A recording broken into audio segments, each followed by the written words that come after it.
আমাদের সমাজে মানুষের বেঁচে থাকার জন্য তিনটা মৌলিক অধিকার, একটা শিক্ষা, একটা স্বাস্থ্য, একটা বাসস্থান। শিক্ষা নিয়ে একটু আলোচনা করি।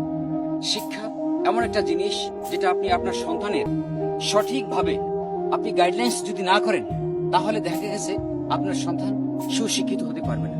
আর সুশিক্ষিত হলে আপনার সন্তানের পিছনে আরেকটা জিনিস খেয়াল করতে হবে, সেটা হলো স্বাস্থ্য।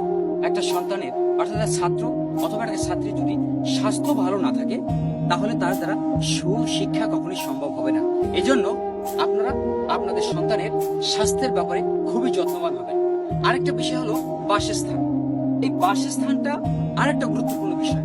যদি একটা সন্তানের সঠিক বাসস্থান না থাকে, তাহলে তার দ্বারাও কিন্তু সঠিক সুশিক্ষাটা হয় না। এই জন্য সুশিক্ষার জন্য দরকার সঠিক একটা বাসস্থান।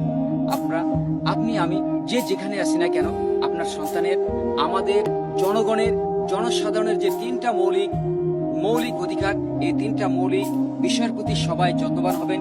শিক্ষার প্রতি যত্নবান হবেন, স্বাস্থ্যের প্রতি যত্নবান হবেন, ইভেন বাসস্থানের প্রতি যত্নবান হবেন। এই পর্যন্ত রেখেই আমি আজকে এখান থেকে বিদায় নিচ্ছি। আল্লাহ হাফিজ।